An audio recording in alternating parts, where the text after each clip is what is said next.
क्या आपने कभी सोचा है कि पूरी जिंदगी काम करने के बाद भी पैसा कम क्यों पड़ जाता है?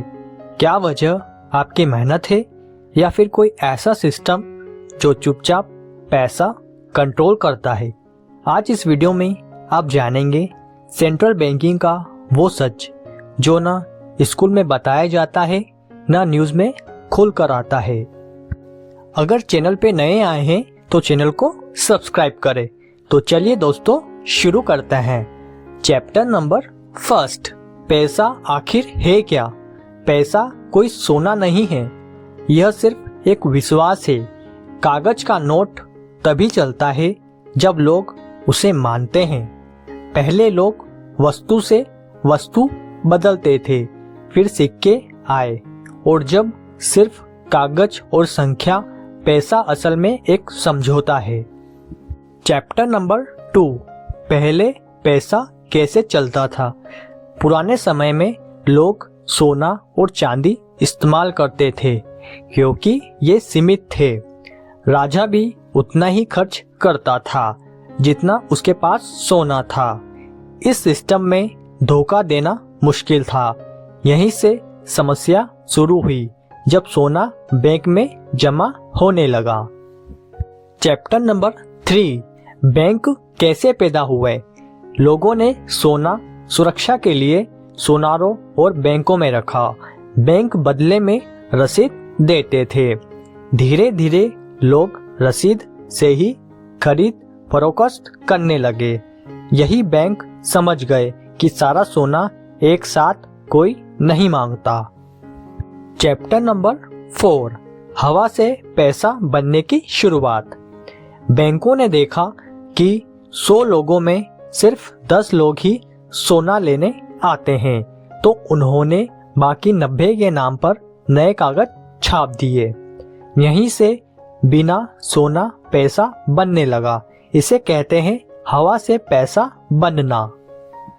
चैप्टर नंबर 5, सेंट्रल बैंक क्या होता है? सेंट्रल बैंक सभी बैंकों का बॉस होता है। यह तय करता है कितना पैसा सिस्टम में आएगा, कितना ब्याज होगा, कितना कर्ज मिलेगा। यह सरकार से भी ऊपर ताकत रखता है क्योंकि सरकार भी पैसा यहीं से उधार लेती है। चैप्टर नंबर 6, पैसा छापने का असली खेल। जब सरकार को पैसे की जरूरत होती है, वह सेंट्रल बैंक से कर्ज लेती है। सेंट्रल बैंक नया पैसा बनाता है लेकिन मुफ्त नहीं देता, ब्याज जोड़ देता है। यहीं से देश कर्ज में फंसता है। चैप्टर नंबर 7, महंगाई क्यों बढ़ती है? जब ज्यादा पैसा छपता है तो चीजें वही रहती है लेकिन नोट बढ़ जाते हैं। इससे हर चीज महंगी लगने लगती है। इसे कहते हैं महंगाई। आपका वेतन वही रहता है लेकिन खर्च बढ़ जाता है, यानी पैसा चुपचाप चोरी होता है। चैप्टर नंबर 8, अमीर और अमीर क्यों होते हैं? नया पैसा सीधे आम आदमी तक नहीं जाता। पहले बैंक, फिर बड़ी कंपनियां, फिर अमीर लोग। जब तक पैसा आम आदमी तक पहुंचता है, कीमतें बढ़ चुकी होती है। इसलिए अमीर पहले फायदा लेते हैं, गरीब बाद में नुकसान। चैप्टर नंबर 9, कर्ज का जाल कैसे बनता है? घर, गाड़ी, पढ़ाई, ये सब कर्ज से मिलता है। कर्ज लेने पर आप भविष्य की कमाई आज दे देते हैं। ब्याज आपकी मेहनत खा जाता है। एक कर्ज चुकाते चुकाते दूसरा शुरू हो जाता है। इसी को कहते हैं कर्ज का माया जाल। चैप्टर नंबर 10, पैसा क्यों कभी पूरा नहीं लगता?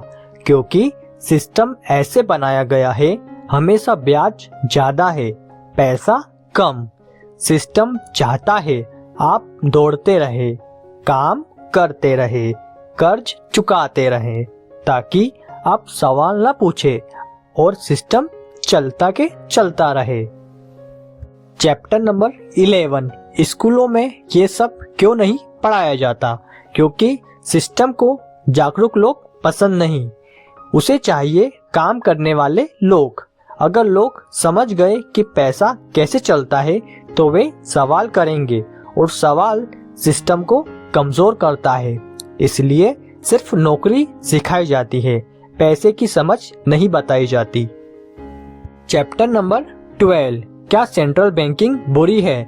सेंट्रल बैंक अपने आप में बुरा नहीं है, समस्या है उसका दुरुपयोग। अगर पैसा सीमित रहे और पारदर्शी हो तो सिस्टम ठीक चले, लेकिन जब हवा से पैसा बने तो असंतुलन आता है और बोझ हम पर पड़ता है।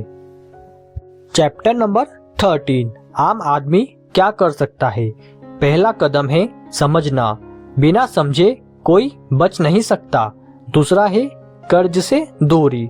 तीसरा है पैसे की शिक्षा, सिर्फ कमाना नहीं, समझदारी से चलाना, यही असली आजादी है।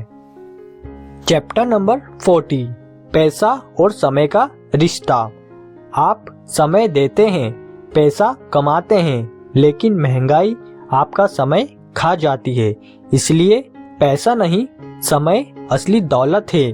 जो समय समझ गया वह सिस्टम से ऊपर उड़ गया, वरना जिंदगी बस EMI बन जाती है।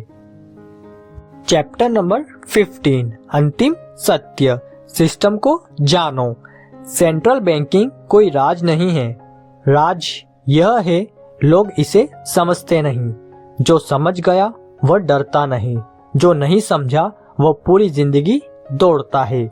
यह वीडियो आपको अमीर नहीं बनाएगा, लेकिन गरीब सोच से जरूर बाहर निकालेगा।